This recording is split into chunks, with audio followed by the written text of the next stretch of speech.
Alors entends nos cœurs, nos esprits qui te louent, entends les chants d'amour, de tout est racheté. Nous prendrons nos faibles mots pour te dire quel Dieu merveilleux tu es. Mais nous ne pourrons pas te dire tout notre amour, alors entends nos cœurs. Non, nous ne pourrons pas te dire tout notre amour, alors entends nos cœurs. Merci de ne pas changer de chaîne car vous allez à présent suivre une prédication édifiante du révérend Dr Job Moukadi de l'Église en mission au Royaume-Uni. Madame, Messieurs, la paix du Seigneur soit avec vous. Nous commençons aujourd'hui une nouvelle série dont le thème est l'esprit de l'homme. Pour aujourd'hui, le premier point que nous abordons est une réalité oubliée. Nous sous-titrons cette introduction à l'esprit de l'homme comme une réalité oubliée afin d'éveiller chacun de nous pour que nous puissions fixer ensemble notre attention sur notre esprit. En effet, en créant l'homme, Dieu l'a créé en deux étapes. D'abord, il a créé la partie matérielle de l'homme avant de créer la partie immatérielle, c'est-à-dire la partie spirituelle. Il a formé l'homme de la poussière et ensuite, il a soufflé dans l'homme.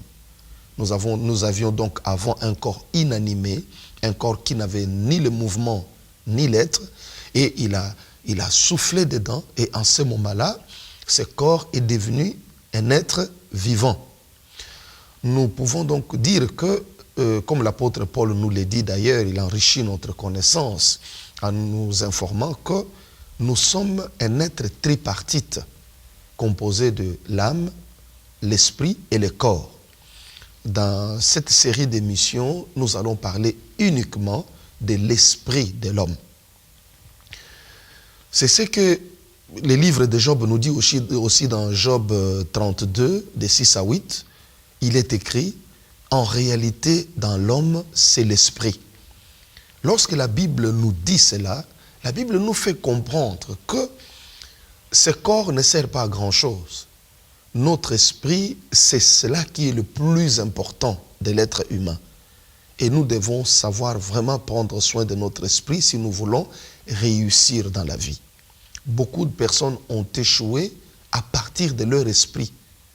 Parce que l'esprit de l'homme est une réalité différente des démons, différente des esprits au service de Dieu, c'est-à-dire les anges. C'est une réalité tout à fait différente du Saint-Esprit. Donc l'esprit de l'homme est tout à fait différent du Saint-Esprit, différent des démons, différent des anges. C'est l'esprit de l'homme. La Bible l'appelle l'esprit de l'homme. Nous devons donc faire attention là-dessus et savoir vraiment protéger notre esprit ou encore prendre soin de lui parce que c'est une partie très importante de notre existence. En réalité, dans l'homme, c'est l'esprit, nous dit la Bible. Nous trouverons au travers de notre exposé que l'esprit de l'homme réagit. Et puisque l'esprit de l'homme réagit, il réagit à quoi? Il réagit à ce que nous entendons et à ce que nous voyons ou à ce que nous sentons. L'esprit de l'homme se comporte et comment réagit devant toutes ces choses parce que c'est vraiment une réalité qui se différencie de notre corps. Jésus-Christ, lorsqu'il était avec ses disciples dans le jardin de Gethsémani, vous trouvez dans Matthieu 26, de 40 à 41, il avait engagé ses disciples à prier avec lui, à rester avec lui cette nuit-là en prière, parce que c'était la nuit où il devait être arrêté. C'était Jean, Jacques et Pierre. Mais lorsqu'il les laisse là pour prier, les disciples s'endorment. Christ revient auprès d'eux, il les réveille, il leur dit que l'esprit est bien disposé, mais la chair est faible.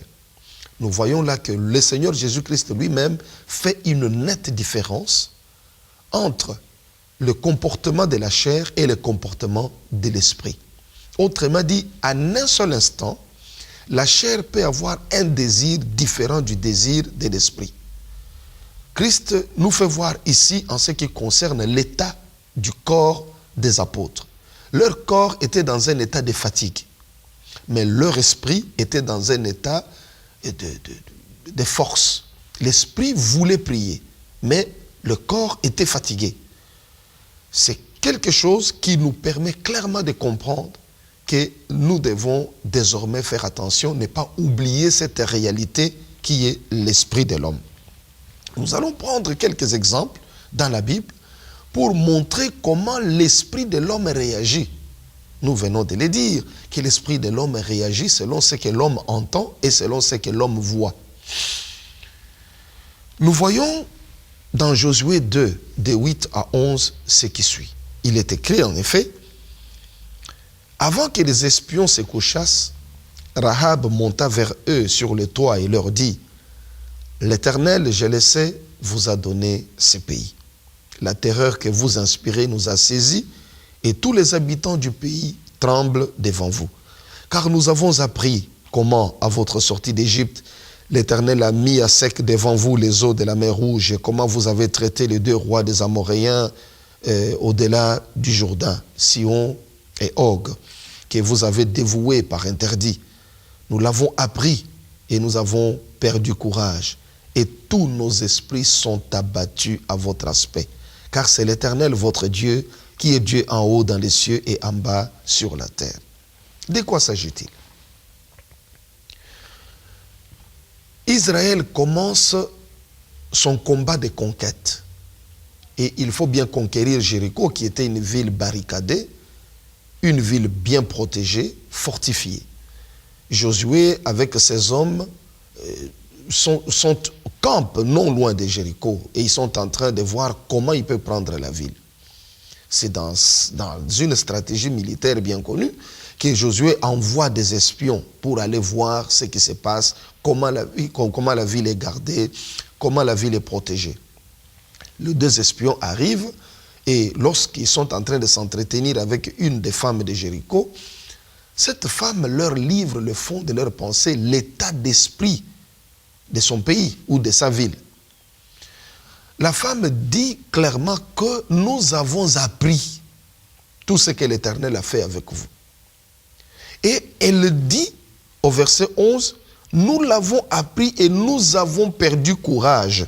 Et tous nos esprits sont abattus à votre aspect. Elle parle clairement des esprits qui sont abattus à partir de ce que les esprits avaient entendu. C'est ce que nous venons de dire, que l'esprit de l'homme se comporte selon ce qu'il entend et selon ce que l'homme voit. L'intérêt dans tout cela, en tant que croyant, est très grand. L'intérêt est vraiment très grand. Dans ce sens que nous avons besoin d'avoir la foi pour réussir dans ce que nous sommes en train de faire. Mais lorsque quelqu'un n'a pas la foi, il perd courage et même quelque chose qu'il pouvait faire, il ne sait plus le faire. Les hommes de Jéricho avaient perdu courage, leurs esprits étaient abattus au-dedans d'eux à cause de ce qu'ils avaient entendu d'Israël. Je voudrais vous encourager en tant que chrétien ou en tant qu'homme tout court à croire que Jésus-Christ est capable de faire des miracles et à le dire. Lorsque vous proclamez la parole du Christ, lorsque vous parlez de Jésus-Christ, sachez que vous découragez l'ennemi qui entend ces choses. Parce que les esprits mauvais, les démons, sont aussi découragés par la parole de Dieu. Voilà pourquoi la Bible nous dit que la parole de Dieu est une épée. Elle décourage l'ennemi. Elle place l'ennemi dans une situation de défaite. Lorsque vous connaissez ces choses, vous ne pouvez plus vous taire. Vous devez parler de Jésus-Christ aux autres. Vous devez dire des hauts faits de Jésus-Christ, des hauts faits du Seigneur. Quelqu'un qui proclame les hauts faits du Seigneur devient invincible devant ses ennemis. Je parle ici des puissances des ténèbres, des forces du mal. Parce que les esprits entendent. Et ce que les esprits entendent, c'est ce qui leur permet de se comporter d'une manière ou d'une autre. Les esprits des hommes de Jéricho et des femmes qui étaient dans Jéricho étaient complètement abattus. Pourquoi? À cause de ce qu'ils avaient entendu. Ils avaient entendu qu'Israël avait un Dieu puissant. Le Dieu d'Israël avait séparé la mer Rouge. Le Dieu d'Israël avait vaincu des rois. Et ils étaient découragés. Ils se sont dit, on ne tiendra pas. Ils ne pouvaient plus rien faire. Alors, c'est pour nous dire que nous avons là une arme. Lorsque la Bible nous dit que si tu confesses de ta bouche le Seigneur Jésus, tu seras sauvé, le Seigneur nous fait comprendre qu'il ne suffit pas de croire. La Bible dit, si tu crois dans ton cœur et si tu confesses de ta bouche, ce que nous croyons, nous devons le dire, nous devons le proclamer. En le proclamant, nous devenons vainqueurs. Mais beaucoup de personnes pensent que c'est en gardant le secret de ce qu'ils veulent faire, de ce qu'ils veulent d'eux-mêmes, qu'ils vont parvenir à conquérir ou à faire de grandes choses. Bien entendu, il y a des circonstances où on ne peut pas tout dire. Mais il y a des choses qu'on ne peut pas s'empêcher de dire. À titre d'exemple, vous ne pouvez pas ouvrir la bouche pour dire que je suis pauvre, je suis malheureux, je suis...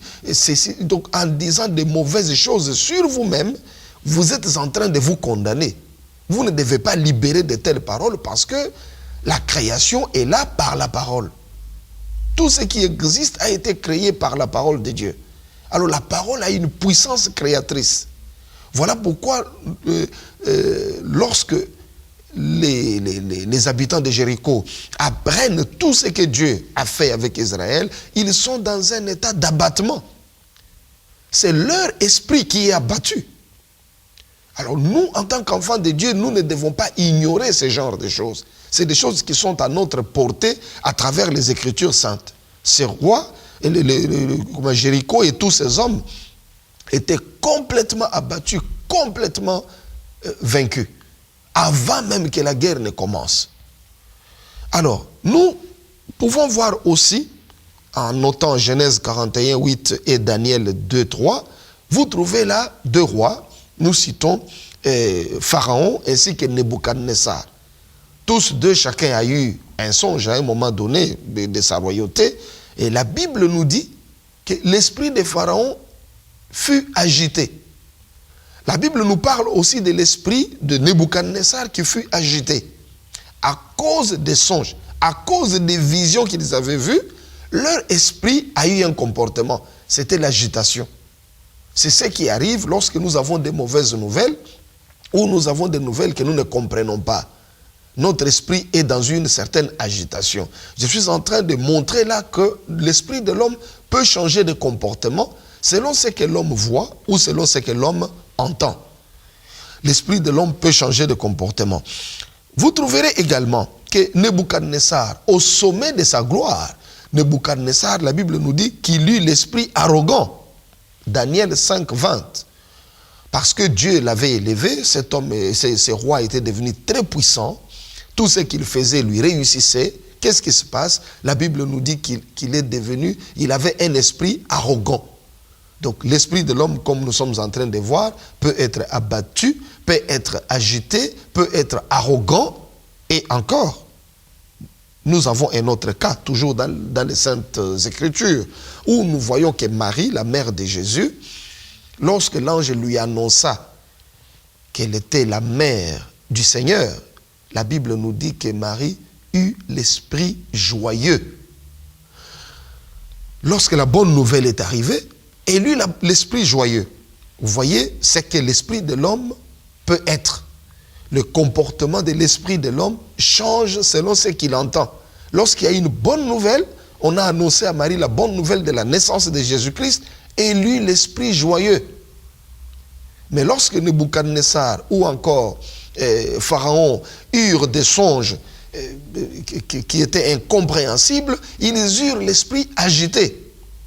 Les habitants de Jéricho, Jéricho plutôt, lorsqu'ils recevèrent de mauvaises nouvelles, ils eurent l'esprit abattu. Toutes ces choses nous aident à pouvoir progresser. On voit également l'apôtre Paul à Athènes, lorsqu'il trouve la ville remplie d'idoles, la Bible nous dit tout simplement que l'apôtre Paul eut l'esprit irrité. Acte 17, 16. Son esprit fut irrité, comme votre esprit peut être irrité du fait d'apprendre une mauvaise nouvelle, une décevante nouvelle.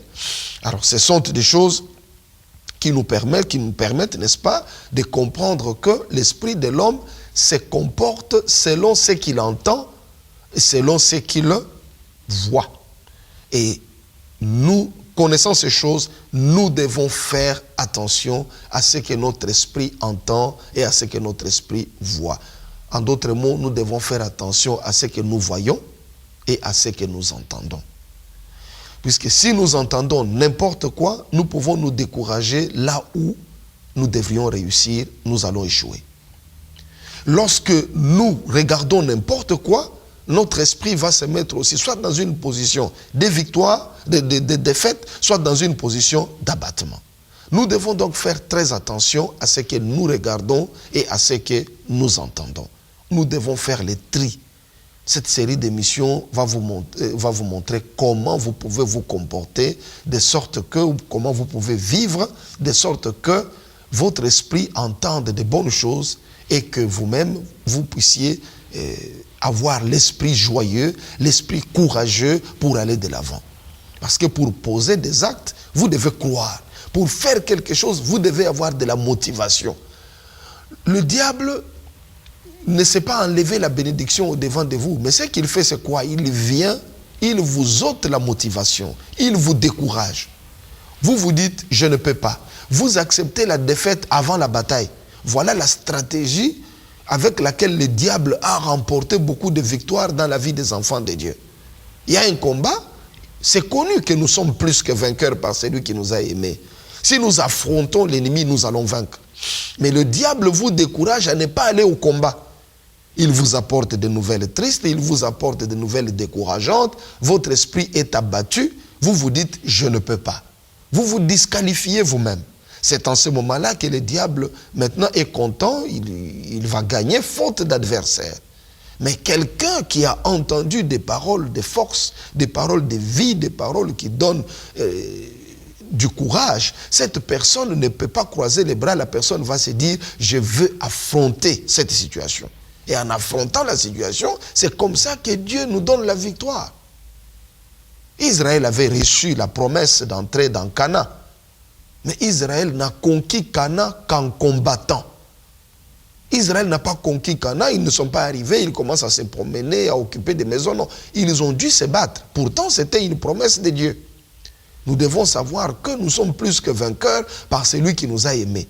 Lorsqu'il y a une bataille, affrontons cette bataille. Nous n'allons pas la perdre.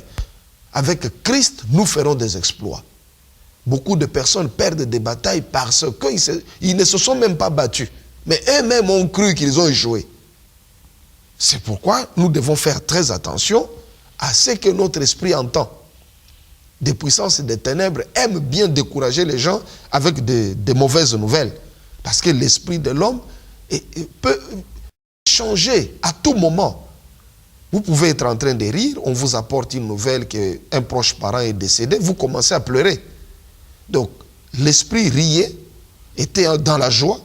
Pourquoi? Parce que vous aviez de bonnes nouvelles. Mais lorsque la mauvaise nouvelle est arrivée, votre esprit change de comportement à partir de ce que vous venez d'entendre. Alors, l'esprit de l'homme peut être faible, il peut être en colère, il peut être patient, l'esprit de l'homme peut être calme, humble, convaincu ou encore avoir des doutes ou encore être doux et paisible. L'esprit de l'homme change de comportement et selon ce qu'il entend et selon ce qu'il voit. Nous devons donc faire très attention là-dessus. C'est notre responsabilité en tant qu'homme de nous occuper de notre esprit. Ce n'est pas la responsabilité de Dieu. Ça, c'est d'abord notre responsabilité. Parce que c'est nous qui choisissons ce que nous devons regarder. C'est nous qui choisissons ce que nous devons entendre. Si nous choisissons d'écouter tout le temps des mauvais propos des gens, d'écouter des calomnies, d'écouter des critiques, c'est nous qui avons fait le choix d'être dans de tels milieux. Sachons que ce sont des choses qui n'apportent pas bénédiction dans notre vie. Parce que notre esprit est placé dans une condition où il est dans le péché, donc séparé de Dieu. Et lorsque nous choisissons délibérément d'écouter ce genre de choses, nous ne pouvons pas nous attendre à une victoire. Ne nous étonnons pas d'avoir des échecs dans notre vie, parce que c'est ça que nous avons choisi d'entendre. Nous avons choisi d'écouter des choses qui découragent notre esprit ou encore qui mettent notre esprit dans une position de faiblesse, dans une position de péché devant la face de l'Éternel. Ou lorsque nous choisissons de regarder des choses qui ne donnent pas la vie, nous choisissons de regarder des choses qui ne conduisent qu'au péché. Comment voulez-vous que notre esprit soit proche de Dieu? Comment voulez-vous que nous puissions réussir? Parce que la Bible nous dit, avec Dieu, nous ferons des exploits. Mais vous ne pouvez pas mettre votre esprit au service du mal et puis dire, avec Dieu, nous ferons des exploits. Dieu n'est pas avec votre esprit. Votre esprit doit être dans des conditions de victoire. Lorsqu'il est en train de regarder de mauvaises choses, d'emmagasiner de mauvaises choses, vous le faites pécher, vous les souillez. L'esprit est donc souillé et en ce moment-là, l'esprit est séparé de Dieu. Vous ne pouvez pas prétendre à la victoire. C'est comme ça que vous allez crier, je serai toujours le premier et non le dernier, mais vous vous retrouvez toujours les derniers. Vous vous retrouvez toujours les derniers. Pourquoi? Parce que votre esprit est dans un état de péché, dans un état où il n'entend que de mauvaises choses, il ne voit que de mauvaises choses. Alors nous devons savoir que la Bible nous le dit clairement. La foi vient de ce qu'on entend. Et ce qu'on entend vient de la parole du Christ. Voilà ce que la Bible nous dit. La foi vient de ce qu'on entend. Cela est valable pour le non-chrétien et pour le chrétien. Même si vous avez déjà cru, vous pouvez être dans un état d'abattement. Vous arrivez dans votre église, votre pasteur prêche la parole de Dieu, et vous écoutez cette parole, et cette parole vous redonne la force. Même si le problème n'est pas encore résolu, mais vous avez un état d'esprit différent en sortant de l'église. Vous ne sortez plus dans l'abattement, mais vous sortez avec courage, avec joie. Vous pouvez de nouveau affronter la vie. Vous pouvez commencer une semaine nouvelle dans un état d'esprit bien disposé. Et vous allez réussir parce que vous avez entendu des paroles de foi, des paroles qui vous ont communiqué l'énergie nécessaire pour faire face à la vie. Ne négligeons pas le pouvoir que le Seigneur nous a donné à travers la parole de Dieu. Nous avons là un instrument puissant pour faire la guerre, pour réussir, pour gagner des batailles. Nous devons apprendre à bien disposer de notre esprit. L'esprit de l'homme est très faible. Il est malléable. Nous devons apprendre à le protéger. Nous avons cette responsabilité-là. Si nous ne protégeons pas notre esprit contre des discours extérieurs, contre des paroles qui viennent à gauche, à droite, contre des images, nous allons sombrer dans la défaite. La foi vient de ce qu'on entend. Lorsque nous entendons des bonnes choses, des paroles encourageantes, des paroles de victoire, des paroles qui nous montrent que nos péchés sont pardonnés, que nous sommes agréables devant Dieu, ces paroles nous donnent encore la force d'aller de l'avant. Mais lorsque nous passons la journée entière à ne parler et à n'entendre que de mauvaises choses, nous ne pouvons pas nous attendre à de grandes choses dans notre vie, parce que notre esprit sera triste, sera abattu, et or la Bible nous dit, soyez toujours joyeux. Cet enseignement sur l'esprit de l'homme est très important. Et je crois que chacune et chacun de nous va en tirer profit dans la suite qui va suivre, qui va venir. Je crois que chacun de nous va découvrir, étape par étape, comment nous pouvons, à partir de notre esprit, parvenir au succès. Parce que si notre esprit n'est pas dans de bonnes conditions de sainteté, de pureté, nous ne pouvons pas prétendre être en communion avec le Seigneur Jésus. Parce que la communion avec le Christ n'est pas seulement notre présence physique à l'église. Lorsque, ou encore à la maison, nous nous mettons à genoux physiquement, mais notre esprit n'est pas là. C'est donc important de comprendre qu'avec Dieu, on traite avec Dieu de l'intérieur. On ne traite pas avec Dieu de l'extérieur seulement, on traite avec Dieu de l'intérieur. Et l'intérieur, c'est l'esprit de l'homme. C'est l'esprit de l'homme. Nous devons vraiment comprendre cela parce que la Bible nous dit que Dieu regarde au cœur. Et lorsqu'on dit Dieu regarde au cœur, la Bible ne veut pas dire qu'il regarde à cette masse musculaire que nous avons dans notre poitrine. Ce n'est pas de cela que la Bible parle. C'est une façon d'expliquer que Dieu regarde à notre esprit. Il regarde au fond de nous. Voilà ce que la Bible veut nous faire comprendre.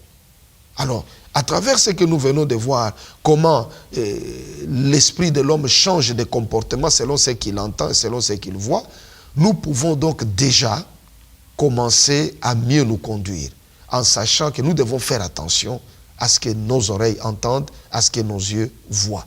En faisant une telle attention, nous pouvons vivre dans la pureté, nous pouvons protéger notre esprit, garder notre esprit dans la pureté, et cela va nous aider vraiment à nous rapprocher davantage avec Dieu.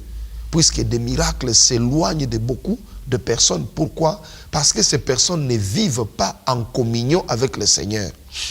On croit qu'il suffit de crier très fort, ou encore il suffit de dire telle chose ou telle chose et les miracles arrivent. Ça ne suffit pas. Pour avoir le pain de Dieu, il faut être un enfant de Dieu.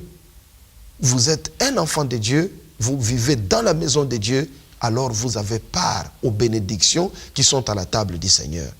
Vous ne devez pas dire que Dieu est votre Père et vous vivez en dehors de la maison.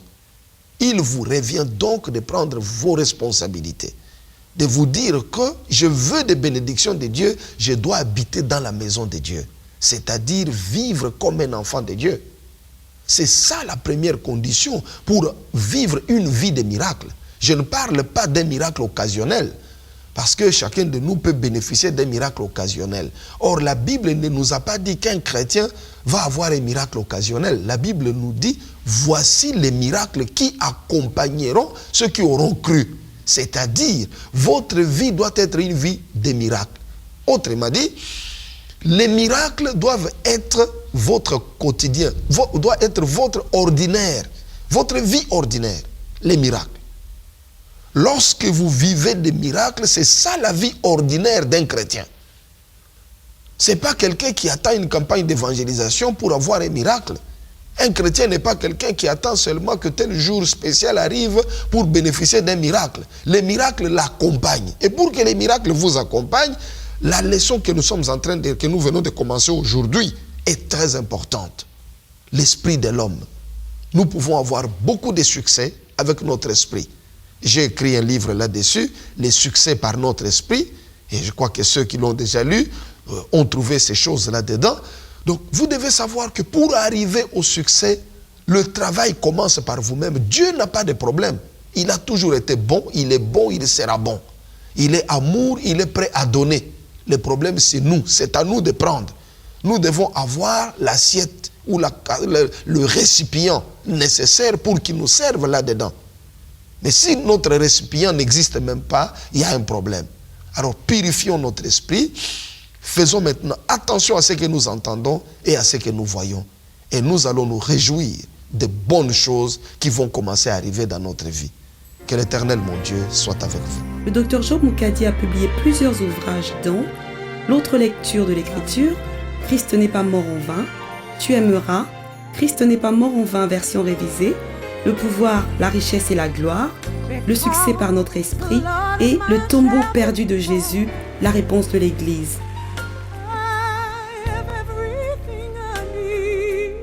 Pour vous procurer les livres du Dr Job Mukadi, veuillez consulter le site web www.lulu.com version francophone ou visiter notre site www.églisesenmission.com ou encore contactez-nous par courrier électronique contact@églisesenmission.com ou encore par téléphone plus 44 161 834 75 11 plus 44 79 03 10 62 53.